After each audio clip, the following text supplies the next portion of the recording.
Okay, I'm going to do this in two parts. I've been getting a lot of questions about our boost boxes for Clean Boost, and I'm not sure how this is going to even show up on there. Pretty basically simple, 9-volt battery inside, input, output, on and off, and intensity. And these will go up to about 36 dB, so they're 3 dB is a doubling of signal. So you can imagine how 36 is what, at least 9 doublings or greater, 18.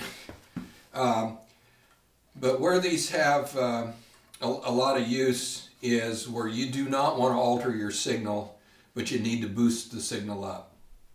And we get asked a lot of times, well, can't we run it on a power supply? You know, I want to put it in my string, my effects pedal string. The reality is, if I put this on a power supply, it requires filtering.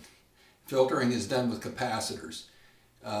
Anytime you put capacitors in the signal path, or even in pot noise, for instance, if I put caps on there to isolate pot noise, that's just like picking up your guitar pick guard off of your amplifier and changing the values of the capacitors under your pick guard, and certainly that's going to change the tone of your guitar. So what makes a good clean boost pedal is clean DC power off the battery, zero filtering, or as little filtering as you can get away with. Now, you don't swing this dial while you're playing, so pot noise isn't an issue. You find a level, you set it, and most people leave it there, maybe have two settings if they have two different instruments with different strings. The advantage is you can push an amp very hard at a low volume to get overdrive for apartment level distorted playing. That's assuming that your amp has the ability to produce an overdrive sound, but you don't have to max it out to 8 on the amplifier dial. You can simply turn this up, turn your volume down, turn this up, turn your volume down until you can really push that preamp first stage into some distortion, and yet your overall volume is pretty low. A lot like an amplifier that has a gain stage and then a master volume on it. There's only one small FET in here that uses any power at all. It goes in analog, comes out analog, and that we have people who've been using these for 3 years every weekend with that battery. It's the original battery we sent it with still in there. So the power demand on these is extremely low, and the on-off switch for the device is actually built into the input plug. So as long as you unplug it between uses, when you put it away for the week or you go off to work, you don't leave it plugged in. This internal battery lasts for years. 4 screws to remove it.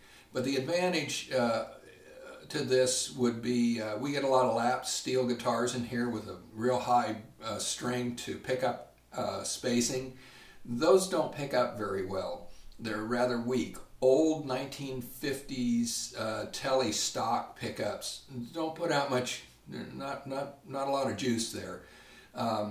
This is much less expensive and doesn't alter the vintage value of your instrument like buying and replacing pickups with hot pickups, yet it'll heat up the weak signal of your guitar output and jack it up huge. So that's one use. Recovery at the end of a long string of pedals, for instance. You run your signal into a bank of 8 or 9 pedals and you start getting 4 and 5 of them in the string engaged. Its insertion losses can be substantial. Put this at the end of the string, feed it into here, feed that weak signal into here, take it out the other end, preset this, and you can recover all your lost signal or even add to it. So that's an advantage.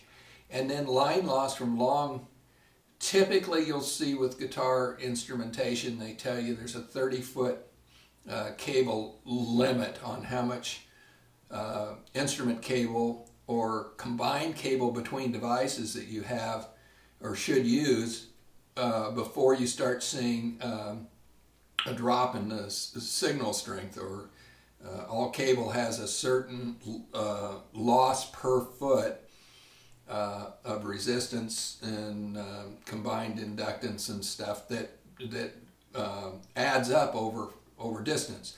So same thing, you want to put a 30-foot cable into an effects bank so you're out, you know, it's away from you, or some kind of device, and then you need to lead another 20 feet from there back over to the amplifier. You're now up to 50 feet. We'll stick this anywhere in the path and jack the signal up, either jack it up going into the device or as a recovery coming out of the device.